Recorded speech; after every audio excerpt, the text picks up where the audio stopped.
Good morning students. Online video lecture के कड़ी के अंदर मैं महिपाल सिंह एक बार फिर से आप सभी लोगों का स्वागत करता हूं। तो आज की क्लास में अपन पढ़ने जा रहे हैं मेंस्ट्रुअल साइकिल। लास्ट क्लास में अपन ने पढ़ा था female reproductive system.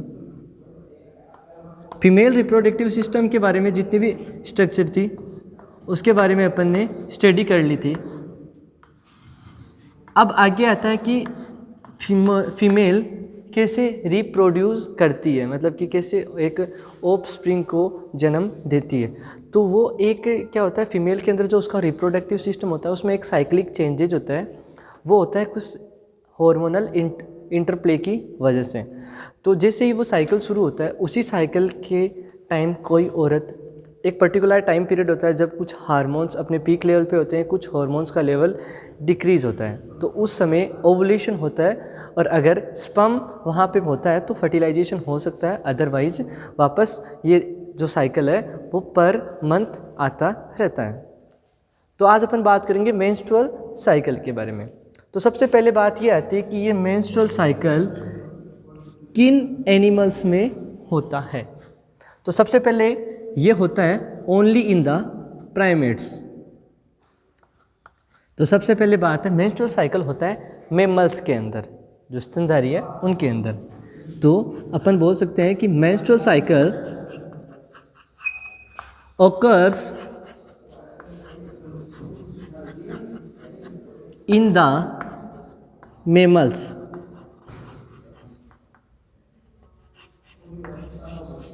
Menstrual cycle होता है मेमल्स के अंदर, ठीक है। मेमल्स स्तनधारी, और मेमल्स में भी क्या होता है, दो कैटेगरी होती है। एक होती है प्राइमेट्स, दूसरी होती है नॉन प्राइमेट्स। अभी आपको सिर्फ इतना ध्यान रखना है, प्राइमेट्स और नॉन प्राइमेट्स। तो मेमल्स में भी ये होता है प्राइमेट्स में। प्राइमेट्स में like example apps, monkey and human being. और इनमें किसमें होता है, फीमेल्स के अंदर। किसमें होता है, फीमेल्स के अंदर। तो मेंस्ट्रुअल साइकिल जो मेमल्स में जो प्राइमेट्स होते हैं, प्राइमेट्स की जो फीमेल्स होती है उनके अंदर मेंस्ट्रुअल साइकिल होता है, जबकि नॉन प्राइमेट्स में नहीं होता। अब एक और बात, प्राइमेट्स में भी ये सभी प्राइमेट्स में नहीं होता। It not occurs in all primates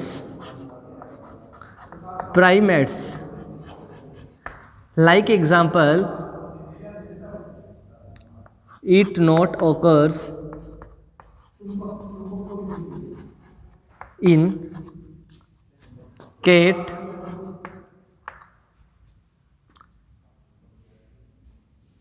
dog, cats, dogs, buffalo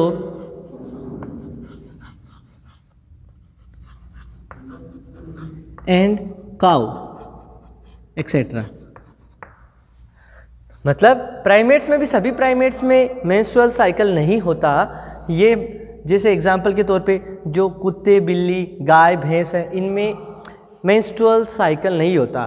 these animals are pass through the oestrus cycle. इनमें क्या होता है, ईस्ट्रस साइकिल होता है। These animals are passed through the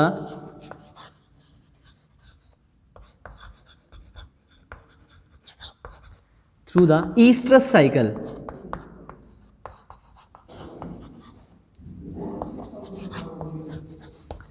इनमें क्या होता है, ईस्ट्रस साइकिल होता है। अब थोड़ा सा चीज़ पढ़ेंगे कि ईस्ट्रस और मेंस्ट्रुअल साइकिल के अंदर क्या डिफरेंस होता है। हालांकि अपन पढ़ रहे हैं जैसे कि मेमल्स में मैंने बताया कि मेंस्ट्रुअल साइकिल होता है, मेमल्स में भी प्राइमेट्स में होता है, और प्राइमेट्स में ये सब चीज़ें आती है, ह्यूमन बीइंग, एप्स और मंकीज़।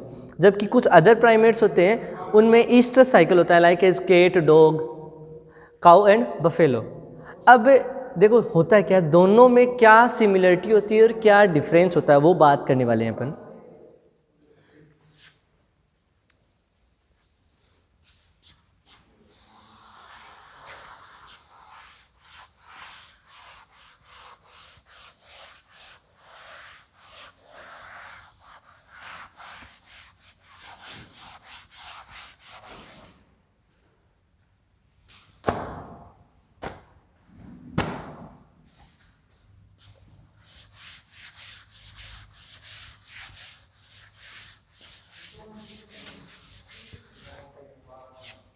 दोनों में क्या सिमिलरिटी होती है मेंस्ट्रुअल और ईस्ट्रस साइकिल में? पहले देख लेते हैं, इधर लिख दिया मैंने मेंस्ट्रुअल साइकिल और इधर लिख दिया मैंने एस्ट्रस साइकिल, एस्ट्रस साइकिल। दोनों में क्या सिमिलरिटी होती है? सिमिलरिटी क्या है? देखो यह है सिमिलरिटी कि it is a cyclic change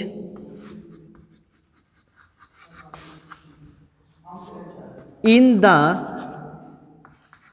female reproductive structure, female reproductive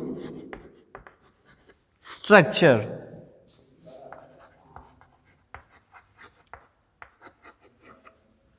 मतलब क्या होता है? एक साइक्लिक चेंज होता है फीमेल रिप्रोडक्टिव स्ट्रक्चर में, मतलब कि फीमेल के यूट्रस के अंदर, फीमेल के ओवेरी के अंदर क्या होता है? साइक्लिक चेंज होता है। साइक्लिक चेंज मतलब कि एक पर्टिकुलर टाइम पीरियड का होता है, मतलब each month which occurs, each month, प्रति महीने, मतलब हर महीने क्या होता है? फीमेल के जो रिप्रोडक्टिव स्ट्रक्चर है उसमें एक साइक्लिक चेंजेज होता है, उसमें कुछ हार्मोनल चेंज होता है, कुछ हार्मोन्स का लेवल बढ़ता है, कुछ हार्मोन्स का लेवल घटता है, ओवेरी के अंदर कुछ चेंजेज होता है, यूट्रस की जो वॉल होती है उसके अंदर कुछ चेंजेज होता है, वॉल की कभी थिकनेस कम होती है, और किस वजह से? वॉल सीड आउट होने की वजह से, है ना।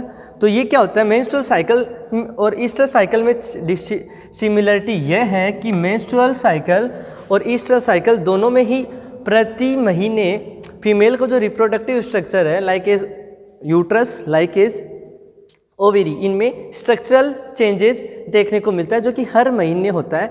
और ये स्टार्ट कब होता है? प्यूबर्टी से लेके मीनोपॉज तक, ठीक है। तो सिमिलरिटी ये है। डिफरेंस क्या है? There are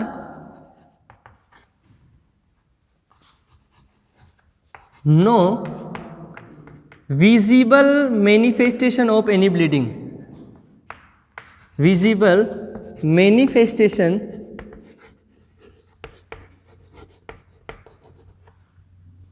of any type of vaginal bleeding,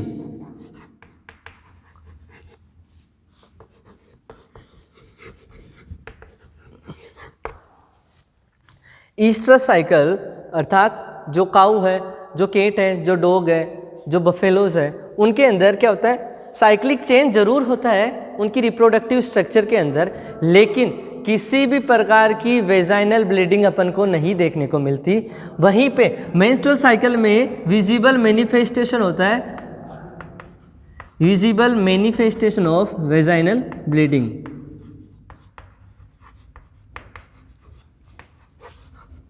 of vaginal bleeding.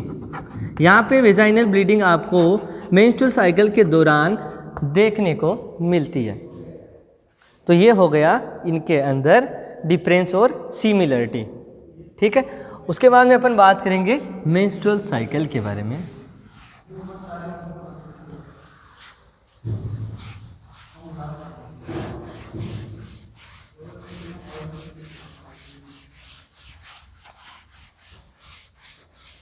अब अपन बात करेंगे मेंस्ट्रुअल साइकिल के बारे में।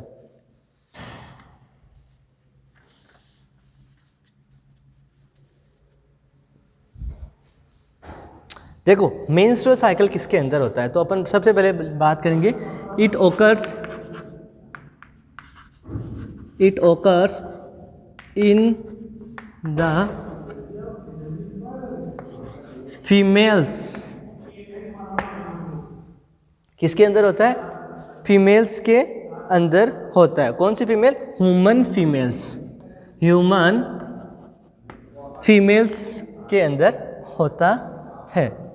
और कब होता है? When it is around 13 years, when it is around 13 years, मतलब जब महिला, एक मानव महिला 13 साल की होती है, फीमेल है, तो अपन बोल सकते हैं एक लड़की जब 13 साल की होती है, 13 साल की मतलब एक लड़की जब 13 साल की होती है तो उसमें क्या होता है, साइक्लिक चेंज होता है और उसके अंदर मेंस्ट्रुअल साइकिल आना शुरू हो जाता है। 13 इयर्स का मतलब होता है जब उसको प्यूबर्टी हिट करती है, जब उसको प्यूबर्टी हिट करती है। मेंस्ट्रुअल साइकिल होता है ह्यूमन फीमेल्स के अंदर कब होता है, जब वो 13 साल की होती है। जब वो लड़की 13 साल की होती है तो क्या होता है, उसको प्यूबर्टी हिट करती है, और जैसे ही प्यूबर्टी हिट करती है तो मेंस्ट्रुअल साइकिल होता है। अब बात आती है प्यूबर्टी क्या होती है, प्यूबर्टी का मतलब क्या होता है। तो प्यूबर्टी होती है सेकेंडरी जो सेक्सुअल कैरेक्टरिस्टिक्स हैं उनका डेवलपमेंट होना, development of secondary sexual characteristics, मतलब उसका चाइल्डहुड से एडल्टहुड के अंदर कन्वर्ट होना ही प्यूबर्टी होती है। प्यूबर्टी क्या चीज़ है, ये वर्ड क्या है, प्यूबर्टी का मतलब होता है development of secondary sexual characteristics, secondary sexual characteristics,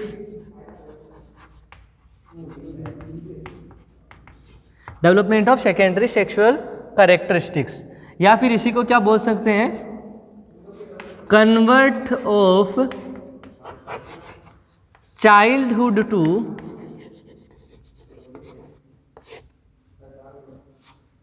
adulthood.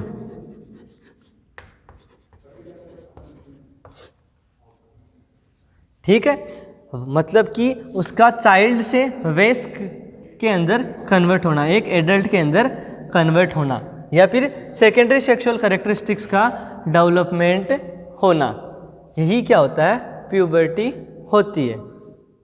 तो ये बात ध्यान रखनी है, प्यूबर्टी का मतलब क्या होता है, सेकेंडरी सेक्सुअल कैरेक्टरिस्टिक्स क्या होते हैं, जैसे कि हाई पिच साउंड, आवाज़ का पतला होना, इसके अलावा ब्रेस्ट का डेवलपमेंट होना, या फिर क्या बोल सकते हैं, हिप्स का वाइड होना, ब्रॉड होना। क्यों ब्रेस्ट का डेवलपमेंट क्यों होता है, हालांकि मैं मान सकता हूं कि physiologically it is not able to conceive the, it is not properly mature to conceive the pregnancy, but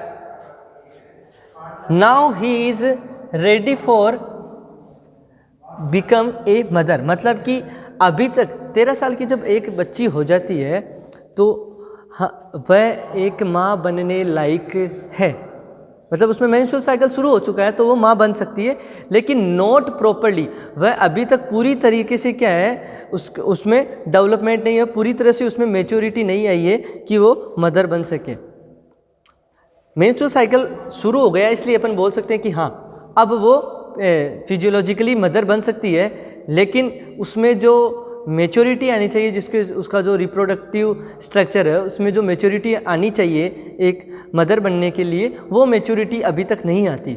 इसीलिए तो गवर्नमेंट ने जो मैरिज की जो एज है लड़की की वो 18 वर्ष रखी है, क्योंकि 18 वर्ष में क्या हो जाता है, जो फीमेल जो रिप्रोडक्टिव स्ट्रक्चर्स है उसमें क्या हो जाता है, मैच्योरिटी आ जाती है। जबकि 13 ईयर्स जो प्यूबर्टी है उसमें सिर्फ physiologically she is able to conceive the pregnancy but not mature all reproductive organs, मतलब कि एक हेल्थी प्रेगनेंसी वो 13 ईयर्स में कंसीव नहीं कर सकती। अब हिप्स का एनलार्जमेंट इसलिए होता है ताकि वो बच्चे को एडॉप्ट कर सके, ठीक है, क्योंकि यूट्रस के अंदर क्या रहता है, फीटस रहता है, बेबी रहता है, उसको कंसीव कर सके। ब्रेस्ट का एनलार्जमेंट ऐसा होता है क्योंकि जो बच्चा जब पैदा हो जाता है बर्थ के बाद में ब्रेस्ट फीडिंग करवाना, बच्चे को न्यूट्रिशन ब्रेस्ट फीडिंग के द्वारा ही 6th मंथ तक मिलता है, तो ब्रेस्ट का भी डेवलपमेंट होना ज़रूरी होता है, ठीक है। इसके अलावा उसमें जो सेकेंडरी सेक्सुअल कैरेक्टरिस्टिक्स है उसमें हाई पिच साउंड, मतलब कि आवाज़ भी उसकी पतली हो जाती है, वो इस वजह से क्योंकि वो हार्मोनल चेंजेस उसमें आना शुरू हो जाता है। तो ये है नॉर्मल प्यूबर्टी के बारे में। बात करें थे मेंस्ट्रुअल साइकिल के बारे में, किसमें होता है, ह्यूमन फीमेल्स के अंदर होता है। कब होता है, 13 ईयर्स की एज में होता है। 13 ईयर्स में ऐसा क्या होता है कि मेंस्ट्रुअल साइकिल शुरू हो जाता है, तो 13 ईयर्स में प्यूबर्टी हिट होती है। प्यूबर्टी क्या होती है, प्यूबर्टी का मतलब होता है development of secondary sexual characteristics, मतलब कि उसके जो रिप्रोडक्टिव स्ट्रक्चर है उसमें कुछ चेंजेज आ रहा है, किस वजह से, हार्मोन्स की वजह से।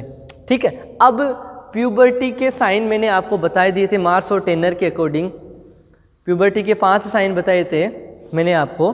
सबसे पहले बताया था थेलार्की, मतलब कि ब्रेस्ट का डेवलपमेंट होना। ठीक है, उसके बाद में मैंने बताया था एड्रीनार्की, मतलब कि जो एड्रीनार्की का मतलब जो उसके सेक्सुअल ऑर्गन्स है वहाँ पे क्या होता है ना, उनका डेवलपमेंट होना, जैसे ओवरीज का डेवलपमेंट होना।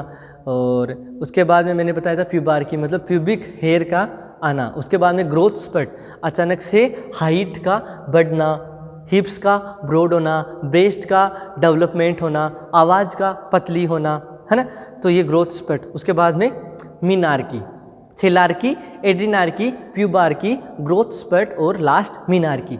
मीनार्की का मतलब होता है फर्स्ट मेंस्ट्रुअल साइकिल। ठीक है, अब अपन बात करेंगे मेंस्ट्रुअल साइकिल के डेफिनेशन के बारे में।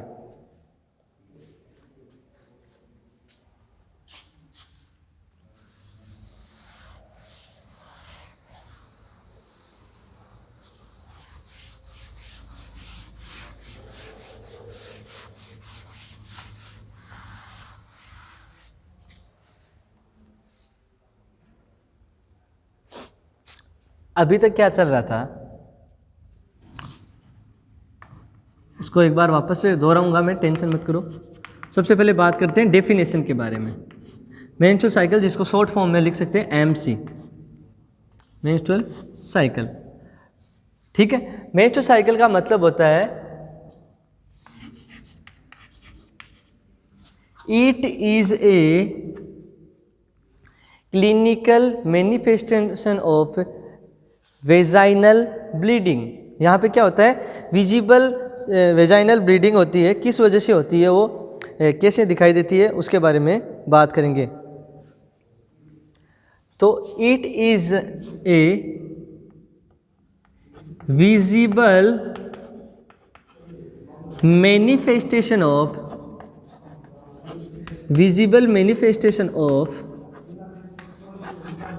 साइक्लिक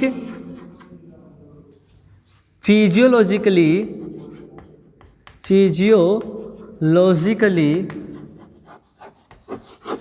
यूटेराइन ब्लीडिंग,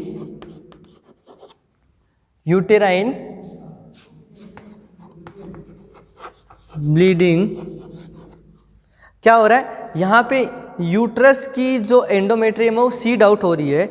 इस वजह से यूट्रस में जो एंडोमेट्रियम के ब्रेकडाउन की वजह से क्या होता है, ये ब्लीडिंग होती है। कैसे होती है वो मैं बताऊंगा। यहाँ पे विजिबल मैनिफेस्टेशन है साइक्लिक फिजियोलॉजिकल यूटेराइन ब्लीडिंग हो रही है, जो कि अपन को बाद में एंडोमेट्रियम के सीड आउट की वजह से हो रहा है, और वो वेजाइना के थ्रू विजिबल होती है। तो it is visible manifestation of cyclic physiological, मतलब कि उसकी जो रिप्रोडक्टिव स्ट्रक्चर है उसमें फिजियोलॉजिकल चेंज हो रहा है। साइक्लिक मतलब ईच मंथ, प्रति महीने ऐसा चेंजमेंट देखने को मिलता है। फिजियोलॉजिकली चेंजेज क्या हो रहा है साइकिल के अंदर, यूट्रस के अंदर क्या हो रही है, ब्लीडिंग हो रही है। किस वजह से, due to the shedding of uterine endometrium,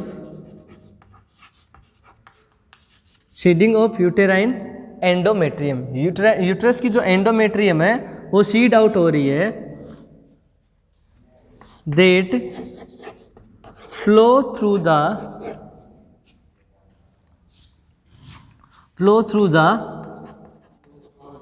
vagina। यहाँ पे क्या हो रहा है, एंडोमेट्रियम की जो यूट्रस की जो एंडोमेट्रियम है वो सीड आउट हो रही है, टूट रही है, और उसको ब्लीडिंग उसके साथ, जैसे टूटेगी उसके साथ होगी ब्लीडिंग, और ब्लीडिंग हो अपन को वेजाइना के थ्रू बाहर आती दिखाई देगी। ठीक है, और ये सब चीज़ें यूट्रस के अंदर जो फिजियोलॉजिकल चेंज हो रहा है, यूट्रस के अंदर जो एंडोमेट्रियम वो ब्रेक डाउन हो रही है, उस वजह से जो ब्लीडिंग हो रही है और वेजाइना के थ्रू बाहर निकल रही है, ऐसा क्यों होता है, इसके पीछे का कारण क्या है, तो अपन बोलेंगे followed by invisible interplay of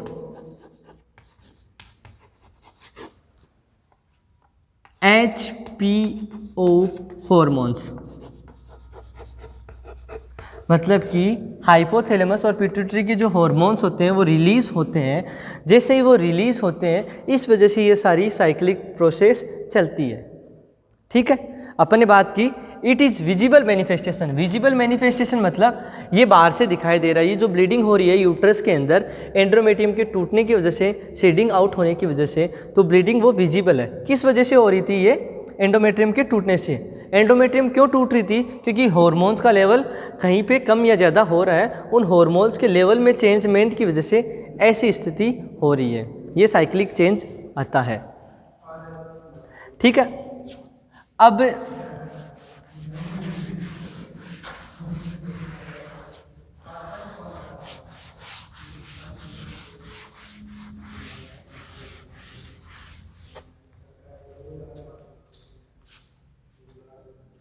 normal जो एमसी साइकिल होती है, जो नॉर्मल ब्लीडिंग होती है, वो ब्लीडिंग कितनी होती है? जो नॉर्मल ब्लीडिंग होती है वो कितनी होती है मेंस्ट्रुअल साइकिल के दौरान? तो जो नॉर्मल ब्लीडिंग होती है वो होती है 35 ml। मतलब एक रेंज लिखे तो 20 to 80 ml नॉर्मल ब्लीडिंग होती है। एमसी साइकिल कितने दिन का होता है? साइकिल कितने दिन का होता है? नॉर्मल 28 डे का हो सकता है। मिनिमम कितने दिन का हो सकता है? 21 डे का हो सकता है। मैक्सिमम कितने दिन का हो सकता है मेंस्ट्रुअल साइकिल? मैक्सिमम 35 डे का हो सकता है। ये नॉर्मल है, ये रेंज है, ये कम से कम, ये ज़्यादा से ज़्यादा इतने दिन का मेंस्ट्रुअल साइकिल हो सकता है। ब्लीडिंग इतनी होती है, ये नॉर्मल बात करनी है। अब अगर मेंस्ट्रुअल साइकिल नॉर्मल होता है तो उसको बोलते हैं यूमेनोरिया।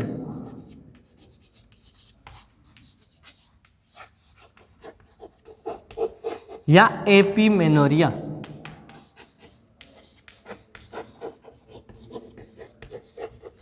नॉर्मल एमसी को बोलते हैं यूमेनोरिया या एपीमेनोरिया। ये बात भी ध्यान में रखने वाली चीज़ है, तो इसको भी ध्यान में रखना है आप लोगों को।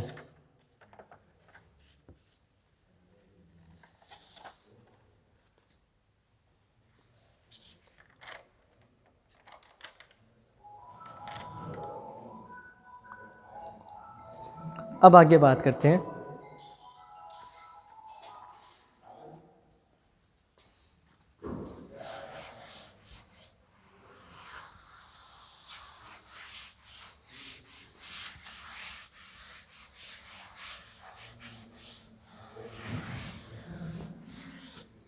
अब एक बार नॉर्मली मैं प्रोसेस बता देता हूँ कि मेंस्ट्रुअल साइकिल में क्या होता है। अपने बात की मेंस्ट्रुअल साइकिल ह्यूमन फीमेल्स में होती है। ह्यूमन फीमेल्स में होती है। कब होती है? When she is around 13 years. 13 year पे क्या होता है? प्यूबर्टी हिट करती है। क्या होती है? प्यूबर्टी हिट करती है। प्यूबर्टी क्या है मैंने बता दिया। हिट करने का मतलब क्या होता है? जब एक बच्ची 13 साल की होती है तो यहाँ पे क्या होता है? एक ग्लैंड होती है हाइपोथैलेमस।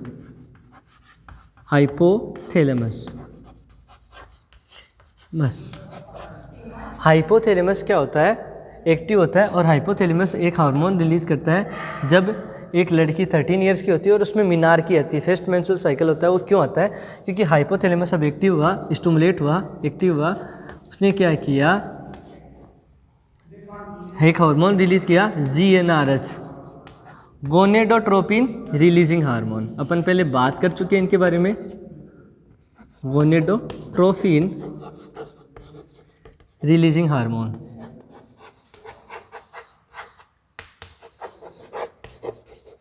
ये गोनेडोट्रोपिन रिलीजिंग हार्मोन रिलीज करता है हाइपोथैलेमस।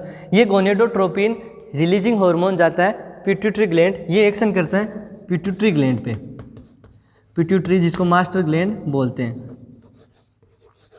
पिट्यूटरी ग्लैंड पे एक्शन करता है। तो पिट्यूटरी ग्लैंड एक हार्मोन रिलीज करती है FSH, फोलिकुलर स्टिमुलेटिंग हार्मोन। और जब ये फोलिकुलर स्टिमुलेटिंग हार्मोन रिलीज होता है तो क्या होता है, FSH जाके एक्शन करता है ओवेरी के ऊपर, FSH जाता है और FSH action on ovary, action on ovary. तो ओवेरी अपन ने पढ़ा था, ये था ओवेरी, ओवेरी में एक भाग था मैट्रिक्स, एक मेडुला और एक था कॉर्टेक्स। तो मेडुला में तो क्या blood supply, nervous supply, lymphatic supply ये हो रहा था। इसमें जो इंटरस्टिशियल सेल के सिमिलर हिलस सेल था, कनेक्टिव टिश्यू था, ठीक है, और कुछ अनस्ट्रिप मसल थी। जबकि जो मेन फंक्शनल पार्ट था वो कॉर्टेक्स था। इस कॉर्टेक्स में क्या होता है, फॉलिकल्स प्रेजेंट होते हैं। इन कॉर्टेक्स में क्या होता है, फॉलिकल्स प्रेजेंट होते हैं। आज तो जब एक फीमेल फिटस जब 20 वीक की होती है, एक फीमेल फिटस जब 20 वीक की होती है, उस समय तक उसमें क्या हो जाता है, फॉलिकल्स बन चुके होते हैं, ठीक है। तो मतलब जब एक फीमेल फिटस 20 वीक की होती है तो उसमें 20 मिलियंस फॉलिकल्स बन चुके होते हैं। और उसके बाद में क्या होता है, धीरे धीरे इन फॉलिकल्स में डिजनरेशन शुरू हो जाता है। और जब बच्ची जन्म लेती है तो 8 बर्थ उसमें 4 मिलियन बचते हैं फॉलिकल्स। और जब वो प्यूबर्टी शुरू होती है तब उसमें 2 लेक्स अराउंड बचते हैं। और जब मीनोपॉज मतलब मीनार्की शुरू होती है तो उसमें 2 लेख फॉलिकल्स बचते हैं। और जब मीनोपॉज होता है तो उसमें सिर्फ 10,000 फॉलिकल्स बचते हैं। क्यों? क्योंकि अब उनमें डीजनरेशन होना शुरू हो चुका है। फीमेल फिटस जब 20 वीक की होती है तो अब 7 मिलियन फॉलिकल्स होते हैं। फिर धीरे धीरे उनमें डीजनरेशन होता है और जैसे ही बच्ची पैदा होती है तो 8 पर तो उसमें 4 मिलियन फॉलिकल्स बचते हैं। जब वो इसमें फर्स्ट मेंस्ट्रुअल साइकिल आना होता है या मीनार्की जब शुरू होती है अर्थात प्यूबर्टी जब शुरू होती है तब उसमें 2 लाख फॉलिकल्स बचते हैं। और जब मीनोपॉज मतलब कि जो 45 या 50 साल की एज क्रॉस हो जाती है, जब मेंस्ट्रुअल साइकिल आना बंद हो जाता है, तब ओनली 10,000 फॉलिकल्स ही बचते हैं। तो इन फॉलिकल्स पे एक्शन करता है फॉलिकुलर स्टिमुलेटिंग हार्मोन, फॉलिकल्स पे एक्शन करता है। तो ये फॉलिकल्स कैसे होते हैं, प्रीमोडियल फॉलिकल्स होते हैं। यहाँ पे प्रीमोडियल फॉलिकल्स, ये प्रीमोडियल फॉलिकल्स क्या होते हैं, फॉलिकुलर स्टिमुलेटिंग FSH हार्मोन की वजह से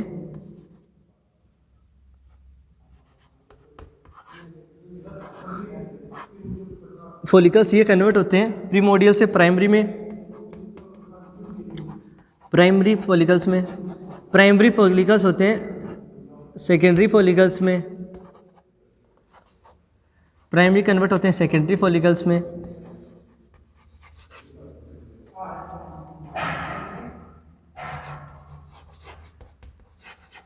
और सेकेंडरी फॉलिकल्स कन्वर्ट होते हैं मैच्योर फॉलिकल्स में। सेकेंडरी फॉलिकल्स कन्वर्ट होते हैं मैच्योर फॉलिकल्स में। इन मैच्योर फॉलिकल्स को अपन बोलते हैं Graafian follicle, Graafian follicle. Graafian follicles अब यहाँ पे आके क्या करेंगे, ये एक हार्मोन रिलीज करेंगे एस्ट्रोजन। ये एस्ट्रोजन आगे जाके क्या करेगा, ये इसके बारे में बात करते हैं। सबसे पहले क्या हुआ, जैसे प्यूबर्टी हिट हुई तो HPO एक्सिस स्टिमुलेट हुआ, हाइपोथैलेमस स्टिमुलेट हुआ, तो GnRH हार्मोन रिलीज किया, गोनेडोट्रोपिन रिलीजिंग हार्मोन हाइपोथैलेमस ने रिलीज किया। ये GnRH जाके एक्शन करता है पिट्यूटरी ग्लैंड पे, तो पिट्यूटरी ग्लैंड से एक हार्मोन रिलीज होता है FSH, फॉलिकुलर स्टिमुलेटिंग हार्मोन। ये फॉलिकुलर स्टिमुलेटिंग हार्मोन आगे जाके ओवेरी के अंदर, ओवेरियन जो कॉर्टेक्स है उसके अंदर फॉलिकल्स होते हैं, उन पे एक्शन करता है, तो फॉलिकल्स मैच्योर होना शुरू हो जाते हैं। ये प्रीमोडियल फॉलिकल्स यहाँ पे प्रेजेंट होते हैं। और हार्मोन्स जैसे ही जाता है FSH तो क्या होता है, यहाँ पे मैंने बताया लगभग अराउंड ईच ओवेरी के अंदर अराउंड 80,000 टू 1 लाख के अराउंड फॉलिकल्स होते हैं। और हर मेंस्ट्रुअल साइकिल के अंदर जो ओवुलेशन होता है वो एक ओवेरी से होता है। जैसे एक मेंस्ट्रुअल साइकिल में ओवुलेशन इधर वाली ओवरी से हो गया, दूसरी मेंस्ट्रुअल साइकिल में ओवुलेशन इधर वाली ओवरी से हो गया। मैं बताऊंगा अभी। तो क्या हुआ, जैसे FSH गया, पहली बार जब आ रहा है मेंस्ट्रुअल साइकिल, तो बात कर रहा हूँ जैसे कभी भी आओ चाहे मेंस्ट्रुअल साइकिल आया तो एक ओवेरी से ही ओवुलेशन होगा, दूसरी ओवेरी इस टाइम बिल्कुल साइलेंट रहेगी।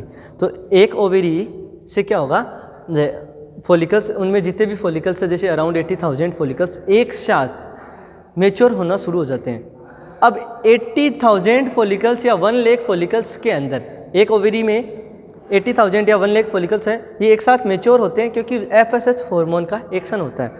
और इनमें भी एक होता है डोमिनेंट फॉलिकल, वो तेज़ी से ग्रो करता है। Dominant follicles which grow fastly than any other follicles. और जो फॉलिकल्स डोमिनेंट होता है वो जल्दी सी मेच्योर फॉलिकल्स में कन्वर्ट हो जाता है, ठीक है। और मेच्योर फॉलिकल्स में कन्वर्ट होने पर उसको बोलते हैं ग्राफिन फॉलिकल्स। और ये जो डोमिनेंट फॉलिकल्स का जो ग्राफिन फॉलिकल्स होता है, डोमिनेंट फॉलिकल मतलब जो जल्दी सी ग्रो करता है, जल्दी ग्रो कर गया मतलब बाकी 80,000 में से जो बचे हुए हैं एक के अलावा वो पीछे रह गए, वो अभी जैसे सेकेंडरी फॉलिकल्स में या प्राइमरी में ही पहुँचे हैं और ये मेच्योर हो चुका है।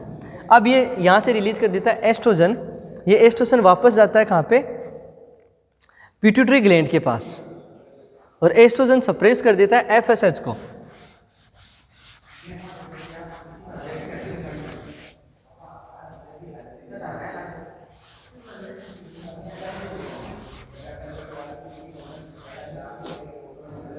ये FSH है, ये एस्ट्रोजन है, ये estrogen again goes to the pituitary gland.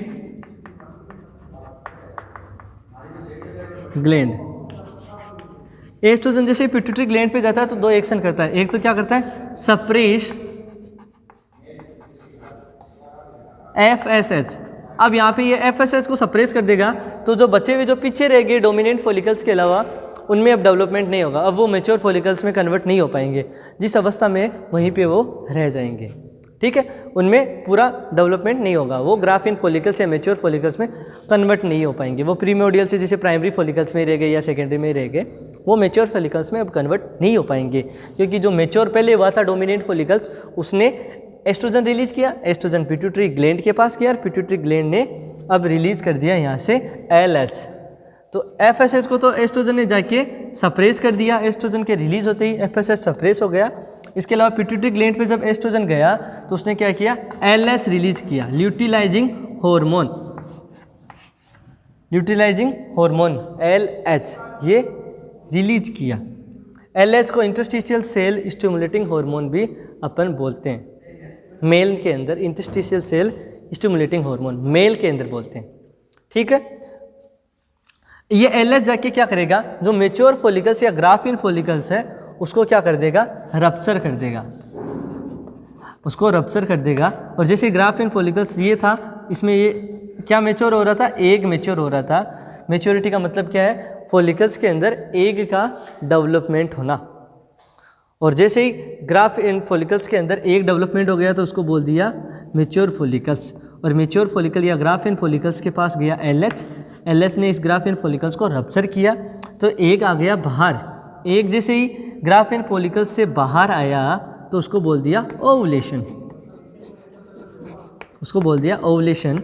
और ये जो बची हुई जो थैली है जो एग के ऊपर से निकली है, इसको बोल दिया corpus luteum, corpus luteum, luteum. और ये कॉर्पस ल्यूटियम क्या करता है, एस्ट्रोजन कम अमाउंट में और मेनली प्रोजेस्टेरोन रिलीज करता है, मेनली प्रोजेस्टेरोन रिलीज करता है, मेनली प्रोजेस्टेरोन रिलीज करता है। कॉर्पस ल्यूटियम रिलीज करता है दो हार्मोन, थोड़ी अमाउंट में एस्ट्रोजन और ज़्यादा अमाउंट में प्रोजेस्टेरोन। एस्ट्रोजन को मेंस्ट्रुअल MC मेंटेलिंग साइकिल या मेंस्ट्रुअल साइकिल में मेंटेलिंग हार्मोन बोलते हैं, जबकि प्रोजेस्टेरोन को क्या बोलते हैं अपन, प्रेगनेंसी मेंटेनिंग हार्मोन। क्योंकि प्रोजेस्टेरोन का जो काम होता है वो काम होता है टोकोलाइटिक इफेक्ट डालना। टोकोलाइटिक इफेक्ट अर्थात जो यूट्रस है उसके एंडोमेट्रियम है उसको रिलैक्स रखना, उसमें कॉन्ट्रैक्शन नहीं करवाना, ठीक है। जबकि एस्ट्रोजन होता है वो क्या करता है, जो फैटी टिश्यू का डिपोजिशन करना, ये काम उसका होता है। तो अब आगे बात करने वाले हैं, ये तो नॉर्मली मैंने बताया। अब अपन इनमें जो मेंस्ट्रुअल साइकिल में जो साइक्लिक चेंजेज होता है वो किस प्रकार से होता है उसके बारे में बात करने वाले हैं। अब ये जो कॉर्पस ल्यूटियम जो बना है ये एस्ट्रोजन और प्रोजेस्टेरोन को रिलीज कर रहा है, ठीक है। अब कॉर्पस ल्यूटियम का क्या भविष्य होगा, कितने दिन तक बना रहेगा, क्योंकि फिर वापस मेंस्ट्रुअल साइकिल अगले महीने शुरू होगा, तो उसमें वापस से नया जो प्रीमोडियल फॉलिकल्स होगा, फिर प्राइमरी होगा, नया ग्राफियन फॉलिकल बनेगा, फिर ओवुलेशन होगा तो नया कार्पस ल्यूटियम बनेगा। तो ये लगभग कार्पस ल्यूटियम अगर फर्टिलाइजेशन होता है, मतलब अगर स्पर्म से ओवा फर्टिलाइज हो जाता है तो क्या होता है, ये जो कॉर्पस ल्यूटियम है वो बना रहता है लगभग 3 महीने तक, ठीक है। लगभग 3 महीने तक कॉर्पस ल्यूटियम बना रहता है, ठीक है। और उस कॉर्पस ल्यूटियम को बोलते हैं कॉर्पस ल्यूटियम वेरम, जो 3 महीने तक हार्मोनल रिलीज करता रहता है। 3 महीने बाद जब प्लेसेंटा कम्प्लीटली बन चुका होता है 10 to 12 वीक पे, तो फिर वो प्लेसेंटा हार्मोनल रिलीज का रोल प्ले करता है, बेबी को न्यूट्रिशन देना और हार्मोन रिलीज करना। अगर फर्टिलाइजेशन नहीं होता, मतलब स्पर्म से ओवा फर्टिलाइज नहीं हो रहा, तो ये कॉर्पस ल्यूटियम बना रहता है नेक्स्ट मेंस्ट्रुअल साइकिल तक, ठीक है। मतलब ये 9 to 11 डेज तक बना रहता है।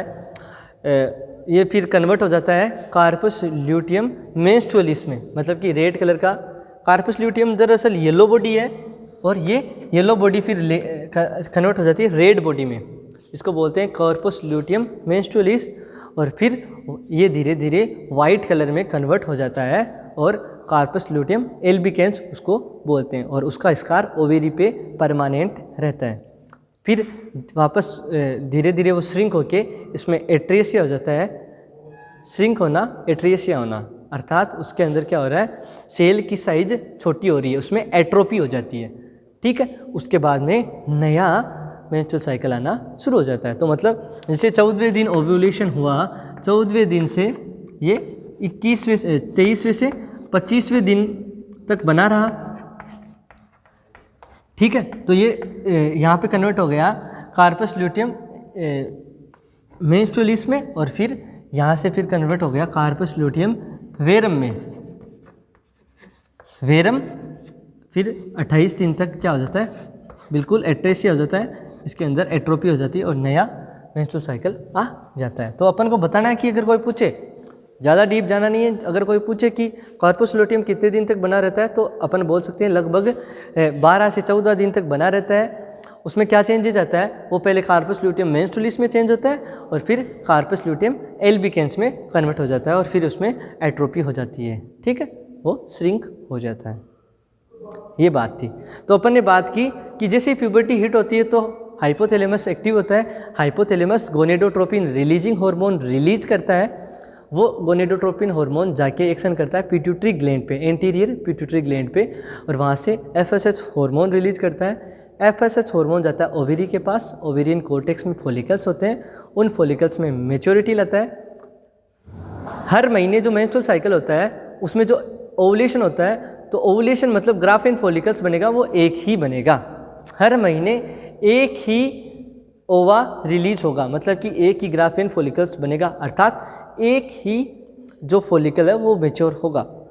अर्थात जो ओवुलेशन होगा वो हर महीने अल्टरनेट ओवेरी में होगा। जैसे फरवरी के अंदर जो ओवुलेशन हुआ वो राइट वाली ओवेरी से हुआ, तो मार्च महीने में जो ओवुलेशन होगा वो लेफ्ट वाली ओवेरी से होगा। तो ऐसा चलता रहता है, एक बार इस ओवेरी से ओवुलेशन होगा, एक बार इस ओवेरी से ओवुलेशन होगा, ठीक है।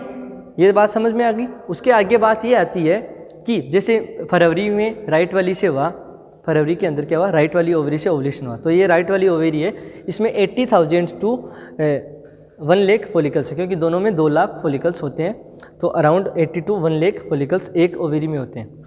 अब ये सारे फॉलिकल्स है वो एफएसएच के आने की वजह से, पिट्यूटरी ग्लैंड ने एफएसएच रिलीज किया, उसके आने की वजह से स्टिमुलेट होंगे और इनमें मैच्योरिटी आएगी।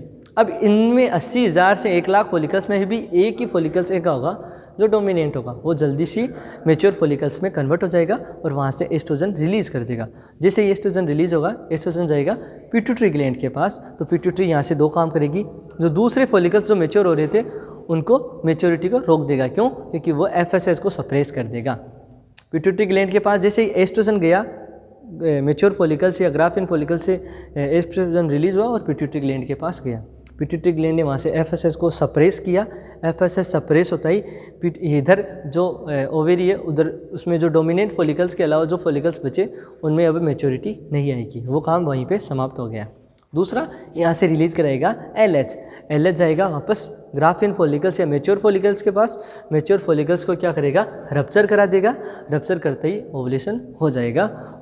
और जो ओवा के ऊपर जो थैली थी उसको कार्पस लूटियम बोल दिया।